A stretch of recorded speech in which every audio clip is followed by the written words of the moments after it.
Views आज की video में हम बात करेंगे इंडोनेशियन लड़का जिसका नाम मोहम्मद खमीम है। उसने पैदल हज करने के लिए सऊदी अरेबिया पहुंच गया। ये लड़का इंडोनेशिया से चलता है और हज बैतुल्लाह की सआदत हासिल करने के लिए मक्का शरीफ पहुंचता है। व्यूज मोहम्मद खमीम ने हज बैतुल्लाह की सआदत हासिल करने के लिए इंडोनेशिया को कब छोड़ा, कितने अरसे में मक्का मुकरमा पहुँचता है और कौन कौन सी रस्ते में वो तकालीफ उठाकर मक्का मुकरमा में पहुँचता है, इन तमाम हकायक से पर्दा उठाने के लिए आपको हमारा ये चैनल हसनात टीवी सब्सक्राइब करना होगा ताकि आने वाली हर लेटेस्ट वीडियो से आप बाखबर रहें। व्यूज, इस दुनिया जहान में तरह तरह के लोग एडवेंचर और कुछ ऐसी चीजें परफॉर्म करने की कोशिश करते हैं जो इम्पॉसिबल सी लगती हैं। ऐसा ही काम कुछ इंडोनेशिया के एक लड़के जिसका नाम मोहम्मद खमीम है उसने किया है। उसने 9000 का सफर पैदल तय किया ताकि वो मक्का मुकरमा में हज बैतुल्लाह की सआदत हासिल करे। उसने तमाम तर सफर अपना पैदल किया है। मोहम्मद खमीम ने सिर्फ अल्लाह की रजा के लिए वो तमाम तर कठिन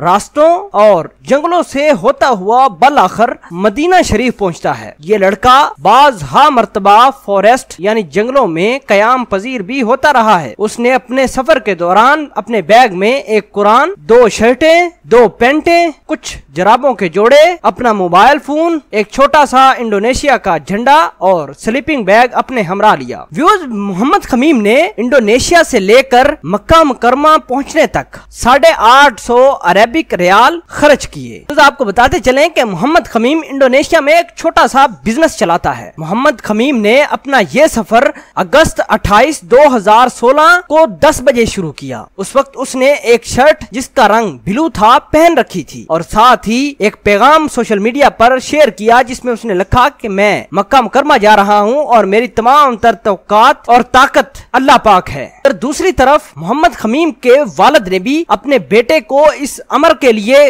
खुशामदीद कहा और कहा, बेटा अल्लाह तुम्हारा हामी और नासर हो। मोहम्मद खमीम रोजाना 50 किलोमीटर का सफर तय करता, लेकिन बाद में उसके घुटनों में दर्द होना शुरू हो गई। मोहम्मद खमीम हिम्मत न हारा और रोजाना की बुनियाद पर 10 से 15 किलोमीटर सफर तय करता रहा। व्यूज, मोहम्मद खमीम को सफर के दौरान तरह तरह की परेशानियां भी हुई। मोहम्मद खमीम ने बताया कि वो जब मलेशिया के जंगल से गुजर रहा था तो वहाँ 3 मरतबा सांप ने डसने की उसको कोशिश की, लेकिन वो इस हादसे में बाल 3 दफा बच गया। मलेशिया का ये नौजवान लड़का जब इंडिया में पहुंचता है तो कुछ लोगों ने इसे मिसगाइड करना शुरू कर दिया। हत्ता के कुछ हमारे मजहबी स्कॉलर को जब ये पता चला कि मोहम्मद खमीम इंडोनेशिया से पैदल चलकर हज बैतुल्लाह की सआदत हासिल करने वाला है तो उन्होंने इनको अपने पास बुला लिया और मोहम्मद खमीम की काफी आओ भगत की। मोहम्मद खमीम उन मजहबी स्कॉलर के साथ कुछ वक्त बिताने के बाद दोबारा उनसे ढेरों दुआएं और नेक ख्वाहिशात लेकर अपने सफर को दोबारा जारी रखता है और बालाखिर कल वो यानी यकम जिलहज को वो मक्का मुकरमा पहुंच जाता है। मोहम्मद खमीम की इस नेक सफर को दुनिया सारी उम्र याद रखेगी। व्यूज, इंडोनेशियन लड़का मोहम्मद खमीम को हमारा और हमारी टीम की तरफ से ढेरों नेक ख्वाहिशात। अल्लाह पाक इसकी हर नेक इबादत को कबूल और मंजूर फरमाए। व्यूज, मिलते हैं एक नई वीडियो में, तब तक के लिए आपसे इजाजत चाहते हैं। अल्लाह निगहबान।